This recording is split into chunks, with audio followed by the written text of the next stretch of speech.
Bonjour à tous et bienvenue dans ce brief du mercredi 13 mars. Aujourd'hui, comme d'habitude, on va revenir sur la précédente analyse, on va voir où est-ce que je me suis trompé, quelles erreurs j'ai faites. Je vais vous donner mon billet pour la journée, donc ça va être la partie publique, et ensuite, avec mes abonnés privés, on m'a demandé d'aborder le sujet des confirmations pour prendre une position, et puis on va aller voir les datas, voir si mon analyse du jour est cohérente. Allez, on ne perd pas plus de temps, c'est parti. Dans la dernière vidéo, on avait vu que j'étais relativement haussier. Ici, on avait un relative equal low, mais comme je vous disais, c'est pas quelque chose que je voulais voir pour le moment, même si on avait cette longue trendline ici. D'ailleurs, elle est un petit peu décalée. Et du coup, je vous disais que j'attendais, pourquoi pas, une baisse pour pouvoir jouer un long et pourquoi pas aller chercher toute la liquidité, y compris le déséquilibre de marché qu'on avait ici sur le gap CME. On va rapidement aller voir le gap CME. Voilà, donc en fait, on est venu combler quasiment entre 50 et 55%, parce que si je mets 50%, on voit qu'il s'efface. Donc on est venu combler un petit peu plus de 50% du gap CME, et en général, quand on se fait rejeter à 50% d'un déséquilibre ou d'un gap CME, ça justifie très souvent une poursuite de la tendance.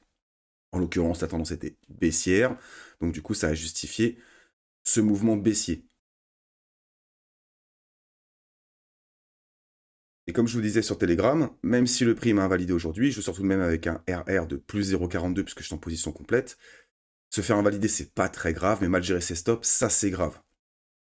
D'ailleurs, c'est un peu l'erreur que j'ai faite, parce que ici, en fait, très rapidement, ici on avait beaucoup de shorts qui s'ouvraient, donc jusqu'ici, j'étais assez confiant dans mon long.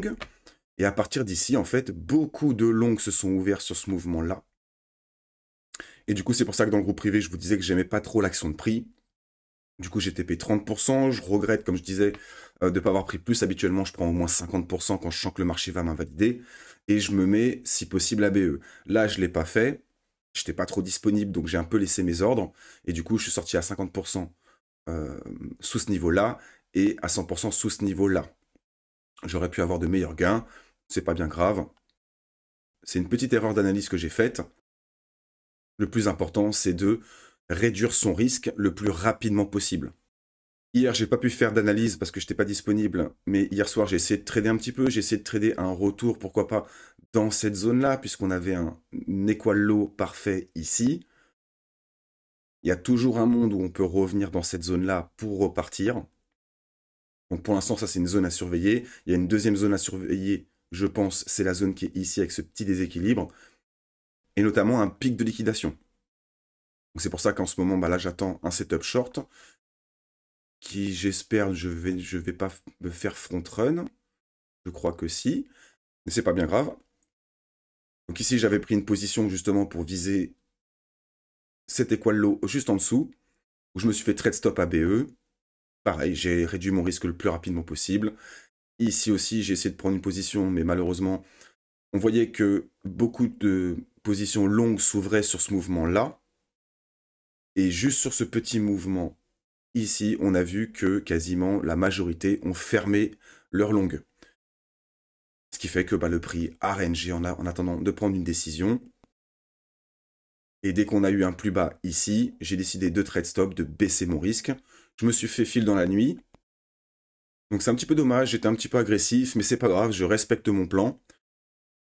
Le billet était bon, mais l'exécution était un petit peu ratée. Pour moi, ça aurait été trop risqué de garder son stop tout en haut.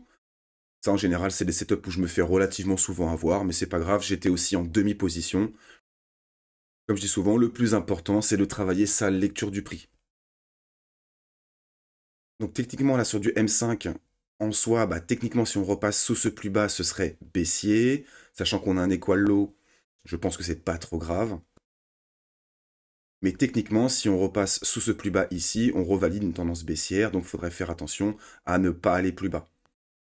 C'est pour ça que je vais jouer les deux scénarios, à la fois du long et du short. Sachant que à 13h30 et 14h30, on a pas mal d'annonces économiques, notamment toutes les histoires d'inflation. Ça pourrait apporter pas mal de volatilité sur les marchés, même si hier on a eu quand même pas mal de volatilité avec ces mouvements-là. Je pense qu'aujourd'hui ça va être un petit peu pareil. Donc, à voir ce que va nous faire le prix, mais je pense que d'ici 14h30, faudrait s'attendre, pourquoi pas, à une sorte de petit range. Et pourquoi pas, si les news sont bullish, on attendrait pourquoi pas un premier dump avant de pouvoir rentrer en long et pourquoi pas aller chercher enfin toute la liquidité qu'on a au nord. Sachant que aussi, ici, on a un magnifique equal high, juste au-dessus du gap CME, de la fin du gap CME. Ici, on a encore pas mal de liquidités à aller chercher. Les annonces économiques d'aujourd'hui pourraient justifier le fait d'aller récupérer toute la liquidité. Sachant qu'on pourrait toujours être dans un canal descendant.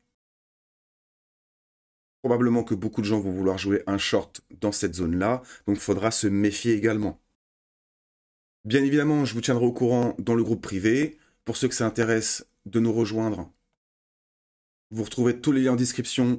Mais pour accéder au groupe privé, il faut être abonné à mes indicateurs ou à mes indicateurs et mes stratégies automatisées.